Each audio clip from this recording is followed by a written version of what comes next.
Game Week 4 stats review and a look at how my own team did coming up.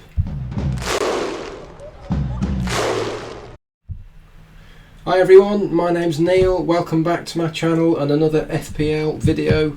For any new watchers out there, this is my 16th season playing FPL. I've got a pretty good career history so far. I've had 6 overall rank finishes inside the top 10k and only one finish worse than 153k. So I've been an FPL fanatic now for a number of years, and I just fancy putting out some content on something that I'm passionate about and that will hopefully also help other FPL players out there. If I could ask a favour, guys, if you could leave some feedback in the comments section. Let me know if you liked the video, what you liked about it, or anything that you didn't like about it and why you didn't like it. Just helps me to keep improving my content. Also, if anyone's got any ideas for topic areas that you'd like me to talk about, then stick it in the comments section. So what we're going to be talking about on this video, I'm going to have a quick look at my own team, how I did this week. And then we're going to delve into some of these stats for the weekend and who are the sort of standout performers in terms of the statistics. So there is my team this week. 76, really pleased with that. Clean sheets from Brighton, so got the double clean sheet there. The Veltman, he got booked, which was a little bit annoying because that actually cost me 3 points because of the way the bonus point system works. Because he lost BPS points for that booking, it also meant that he didn't, because he would have got 3 bonus points without the booking. So basically he's got me 6 instead of 9, but still happy. Still happy with the 6. Ben Rama, another disappointment, and it's really annoying because I brought him in game week 3 just after he'd got those 2 big scores in the first 2 weeks, and normally I'm the sort of manager that I kind of stubbornly avoid players if I've already missed a load of points, because I always can't help thinking that, you know, what are the chances of them continuing with that kind of points output. But I thought, you know what, on this occasion it's only 2 weeks I've missed. It's quite feasible that he could carry on doing well, but yeah, typically and predictably as well, 2 blanks since I've had him, so disappointed with that. Greenwood again gets me a return, just an assist this time, but he's probably been the best player of my in my team so far this season. Salah 8, not too excited about that because he's so highly owned. He kind of ceases to be of any interest really, and in actual fact, because he wasn't my captain, every point he scored against Leeds actually sent my rank down. But yeah, you know, still pleased they've got him, because, you know, I might not have had him. I could have Mane, although he did score as well. But Gundogan, disappointing, only 3 points. But as we will see when I go on to the stats section, there are reasons to be confident in having him still going into the next week. They've got Southampton at home next fixture. Jota, so disappointing. I don't know what it is about Jota, but he's one of those players that I just never seem to have at the right time, and it was just any other Jota owners out there who watch the game, I sympathise, because Mane, I mean, how many chances did he miss from Jota's assists? I was shouting at the TV, score! Just put it in the net, what are you doing? And eventually he did, but not from a Jota assist, obviously. So yeah, frustrating. But for Mane's horrendous finishing, he could have come away with at least 2 or 3 assists. I don't know what it is, but I just got the feeling after 15-20 minutes of watching that Liverpool game, I thought, you know what, I just get the feeling for some reason that this could be a game where Liverpool score a few and Jota does nothing, and that's what happened. Lukaku, really happy with that, obviously, and I do feel a little bit fortunate to get a haul, 2 goals out of him, and you'll see why when we go into the stats section. I watched most of that Chelsea game, and to be honest, even though they won 3-0, they didn't really offer much as an attacking threat. I was really quite disappointed in them. Aston Villa had a lot of the ball, and they never really looked like scoring. I got to be honest. I think possibly that was down to Mount not playing. I can only assume it's because of all the internationals that he played for England as to the reason why he was given a rest. But hopefully he'll be back for the next game. But yeah, a little bit. It's made me slightly less confident about having Lukaku over Ronaldo, which is what I've chosen to do. My idea at the moment is that I don't think I can have any more than 2 premiums, because I just feel that 3 premiums just means too much compromise elsewhere. So my feeling at the moment is I basically decided to go with Lukaku plus 1 million spare over Ronaldo, and that's the decision I've made, and I'm going to stick to it, I think. Antonio -1, not really that bothered, to be honest, because everyone else has got him. The only thing it does do is create a little bit of an issue for next week, but to be honest, there aren't really any issues with my team as far as I can see going forward, apart from the fact I'm not going to have Antonio next week. So I'm not wildcarding, don't need to, it's not in my thoughts. I have got a transfer strategy in the back of my mind going forward to basically target some more Chelsea players and Leeds players over the next few weeks, and potentially look to move Luke Shaw out when Man United's games get tougher, because I've got to be honest, Shaw got me an assist this week, but I think Man United's defence has looked shocking. I think they've looked like conceding every game. They were lucky against Wolves to get a clean sheet, so yeah, he's going to potentially be out my team, possibly for Reece James.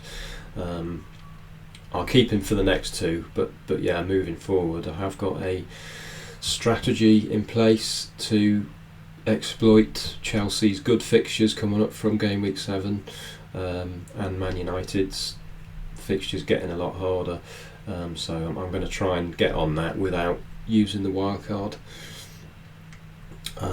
What I will tell you is I have already done a transfer, reluctantly, because I hate doing transfers before the Friday kind of team news coming out. Even if it means having to pay a little bit more for the player if they've gone up in value, I'd still rather wait for that, just to get the team news. I've got more information, gives me a little bit more time as well to think about transfers, and because so many times I have an idea of who I'm going to get, and then for good reasons I end up changing my mind come the Friday. But yeah, the player I've brought in is Markel, the Wolves defender, and the reason I brought him in last night was because I've been looking at the price change site. He was due to go up in value last night, and I only had a buffer of 0.1 million to upgrade Serial Arta for him, and if I'd have left it I'd have been priced out of it, and he has gone up today, Markel, so that's the only reason why I've done it. I wouldn't normally, but it would have meant not being able to get him at all. I mean, there are other Wolves defenders that are 4.5, but Markel seems to be a bit more attacking, particularly with the position he's playing in. Got 2 assists obviously as well in the last game. So yeah, that's my team. I am quite pleased with my overall rank at the moment, 372k. It is where I wanted it to be at this stage. My target was to be top 500k after game week 5, because that's a good position to be in to really start to make a move and get into that kind of top 100k, top 10k hopefully as well. Because at the moment all the teams are so tightly packed that one good week, I mean, if I have a really good week next week, I could be top 100k. So yeah, I'm pleased with where I am, and yeah, as I said, there's anything wrong with my team. No pressing issues. I can deal with Antonio this week. I'll bench him, and I've got a decent player to cover for him. So let's get on to the next bit. So the midfield statistics. This is just a selection of the players that stood out this game week. So obviously I've already talked about Mane. He had 8 shots inside the box, and he obviously only managed to convert one of his chances. But yeah, he was pretty much the standout performer in terms of the stats, that is. So 1.83 expected goals. I'm surprised it's not more than that, to be honest. Penalty area touches 14, and that column there, game week 5 score percentage, that is the percentage chance the players have of scoring in the next game. It's taken from DraftHound, which is a really good website where you can see all of the bookmakers' odds, percentages, goal scoring chances, etc. So Mane is 47%, so the bookmakers think he has a 47% chance of scoring in the next game. They've obviously got Crystal Palace at home, so Liverpool's fixtures are pretty good still. They've got Man City and Man U coming up in the next 6, but apart from that, pretty good. I'd certainly be looking to hold Liverpool players for now. Next one on the list is Pepe. Arsenal, not surprisingly, have improved, and I did suggest this when if those who watched my last video when we talked about Arsenal's defensive numbers and how awful they'd been. I said that I'd expect to see an improvement on that, and we have. They got a clean sheet as well, and the statistics from some of their players suggest that they probably should have scored more than 1 goal. So both Pepe and Saka figured pretty highly on the stats there. You can see their scores listed there. Pepe better than Saka in some areas. Pepe 0.82 expected goals.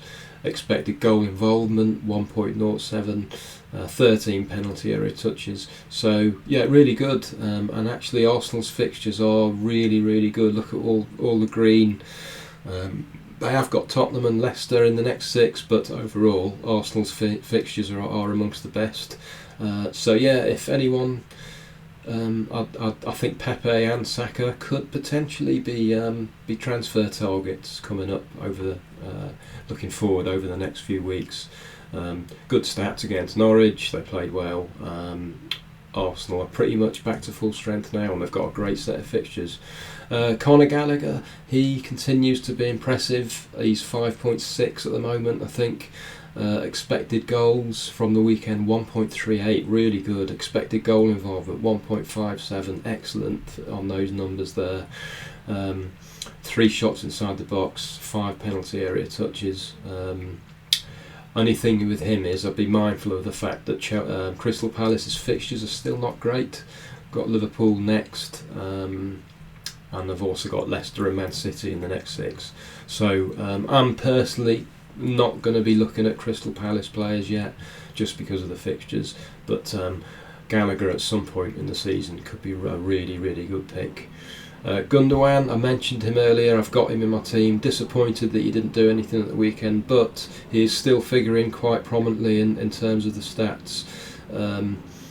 Expected goal involvement 0.76, 5 shots inside the box, penalty area touches 7, so suggests that he is still getting forward a lot like he did last season. I didn't see the Man City game, but these statistics suggest that he is getting in the area, getting involved, and I'm quite confident going into the weekend that he can get me something against Southampton. As I mentioned earlier, I am going to be looking at moving him on after the Southampton game, just because Chelsea and Liverpool both away as well. I can't really see him getting much change out of those 2 teams there. Saka, we've already talked about him. So there's the midfielders.